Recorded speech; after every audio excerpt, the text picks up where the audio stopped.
The New World Order Bishop Grady letting y'all know what the fuck going on for this Black Fox News Report. You see me with the button up, cleaned up a little something. Still ain't got that shaky yet, but you know, Bray's still on police. Shout out to Style by Jazzy, you know what I mean? At Style_by_Jazzy, man. What up, man? Now check this out though. Bernie Sanders actually won the Nevada caucuses by a landslide, over 47% of the vote. So that's a big deal. Former presidential candidate, and you know my favorite presidential candidate probably, Marianne Williamson. She actually endorsed Bernie Sanders afterwards, saying that you know the political revolution starts with him, basically.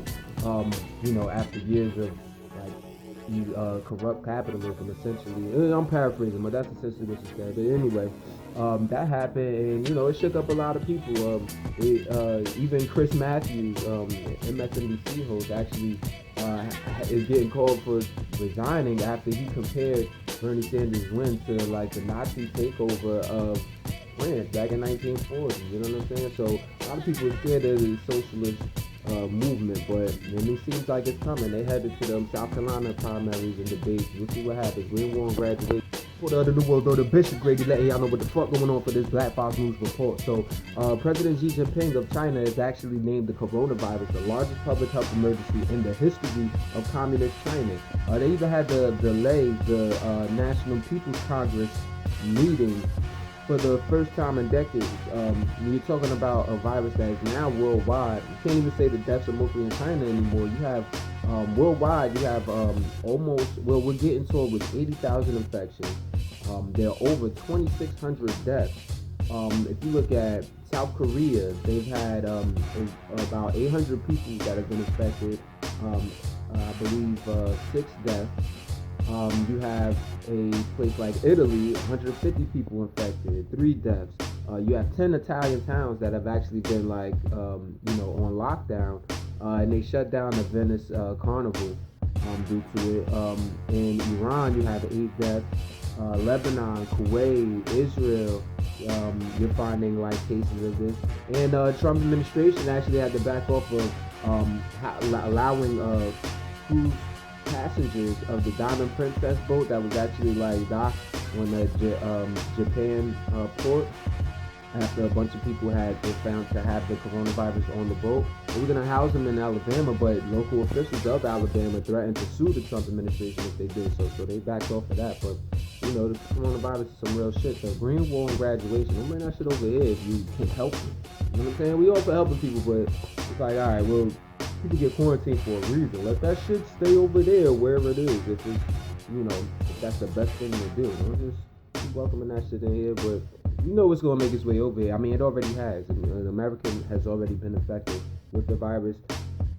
You know, hopefully it doesn't spread over here like wildfire. Because if it did, it would be drastic. Green Wall graduate.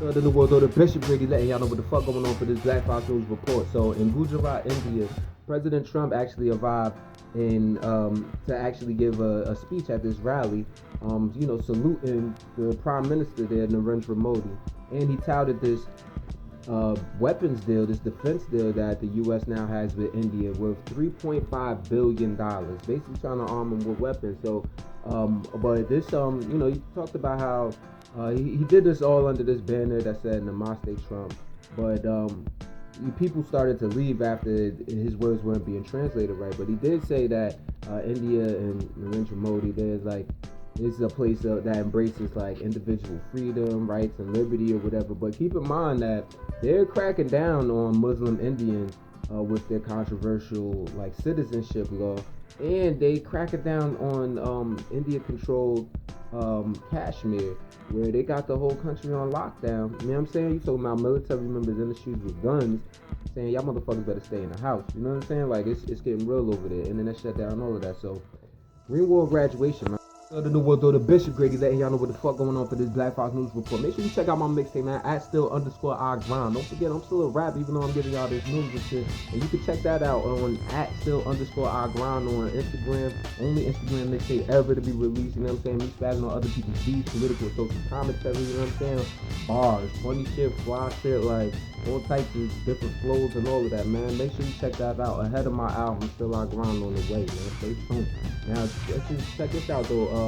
In Afghanistan, though, the Taliban and the United States have actually started a partial truce ahead of a long-awaited peace deal that will seem to be taking place between Afghanistan and the Taliban, and facilitated by the U.S. So that's looked at as a positive thing. The United Nations actually released a report saying that last year 10,000 people were either killed or injured. I hate that killed or injured stat, but you know what I'm saying, because they're very different. But nevertheless, 10,000 people were killed or injured last year, and in the past decade, 100,000 people were either killed or injured in this ongoing conflict. So we'll see what happens. The Green War graduate.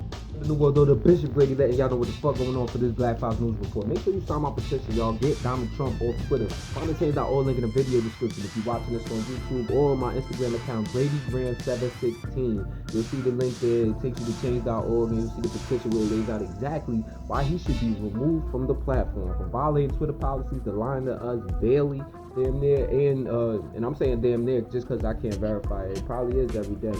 Like to actually putting people in danger, U.S. troops in danger, government officials in danger. Like, get them the fuck out of there. Now, moving on to the news, Iran actually had its first election since the U.S. had imposed these sanctions on them or whatever, and it had a awful voter turnout of just like 25%, the worst since the 1979 revolution. And check this out: 7,000 people were actually barred from actually participating in the elections, potential candidates or whatever. So, conservative candidates connected with the Iranian Revolutionary Guard were actually flooded the parliament. We're talking about like 7,000 people not being allowed, and all of these seats being picked up by Ayatollah Khomeini, who's the supreme leader or whatever, supporters. Keep in mind that Iran has actually been, straight up murdering people that have been protesting against the Iranian government, the corruption there, and unfair governance.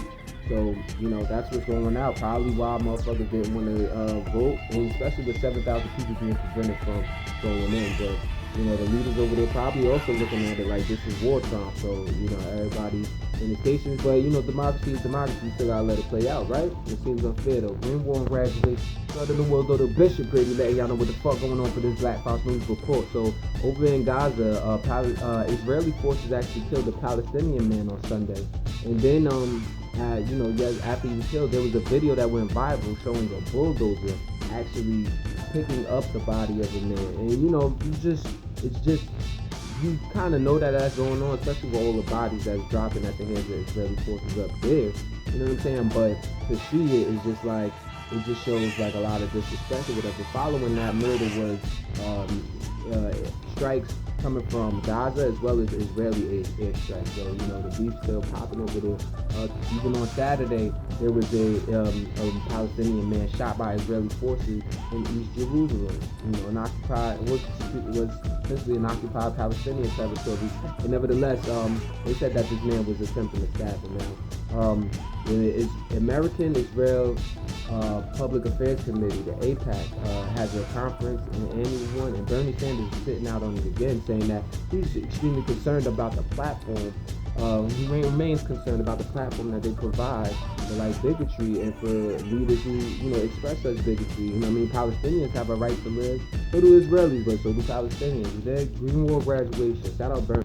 In the world, though, the Bishop Grady letting y'all know what the fuck going on for this Black Fox News Report. So after a bunch of protests from indigenous and environmental groups like Indigenous Climate Action, for example, shout out to them, Tech Resources actually withdrew their $15.5 billion application for an Alberta Oil Sands Frontier mine that they were going to implement. This would have been the largest open pit mine in the world. Would have been something that produced 260,000 barrels of oil per day and 4.1 megatons of carbon emissions every year. So this was obviously sounding an alarm for a lot of indigenous people, a lot of environmental leaders, and it's just looked at as a victory for them. So, more power to the people. This happened days before the government of Justin Trudeau in Canada was actually even supposed to announce whether they were going to allow it or not. And based on this past history, they probably were. You know what I'm saying? The people still fighting over that Coastal GasLink oil pipeline over there in British Columbia. Green War and graduation. In the world, though, the Bishop Grady letting y'all know what the fuck going on for this Black Fox News Report. So, 29-year-old new personnel chief, John McKenty, for Trump in the Trump administration. This is somebody who used to be Trump's former body man, if you will, and was actually fired in 2018 by then Chief of Staff John Kelly from Homeland Security due to the fact that he was under investigation for financial crimes. But he's now been rehired as the top personnel person. And check this out. He's actually directing agencies and other leaders within government to actually list and purge any anti-Trumpers, people who aren't supportive, like even in indirect ways. You know what I'm saying? They're gathering lists now, and anybody who is not supporting Trump or seems to be calling for sentences, for example, of like people who are supposed to be serving jail time, like Michael Flynn or something like that, or whatever. They're getting on the list or whatever, and they're being instructed to like purge these people. So I'm sure this is a crime on some level. Hopefully the legislature figures it out and gets this man the fuck out of here. I mean, you already beat an impeachment, but this is criminal though. You're not allowed to just do this because you think people don't like you or support your agenda. Green War graduate. Reporter of the world, though, the Bishop Grady, letting y'all know what the fuck going on for this Black Fox News report. So after lifting a nationwide injunction on the matter last month, the Supreme Court has actually ruled 5-4 to lift a lower court injunction in the course of Illinois that was placed on the public charge rule. Now, if you remember, this is the rule that basically prevents low-income immigrants from coming in by, or severely limits the number of low-income immigrants allowed to come into the U.S. by denying them visas and green cards, pardon me, if they seem like they'll be in need of benefits like Medicaid, food stamps, and housing vouchers. So, basically, we welcome anybody who's going to add value immediately. But if you're poor trying to look for an opportunity in the land of opportunity, you can't come in. Green War graduate.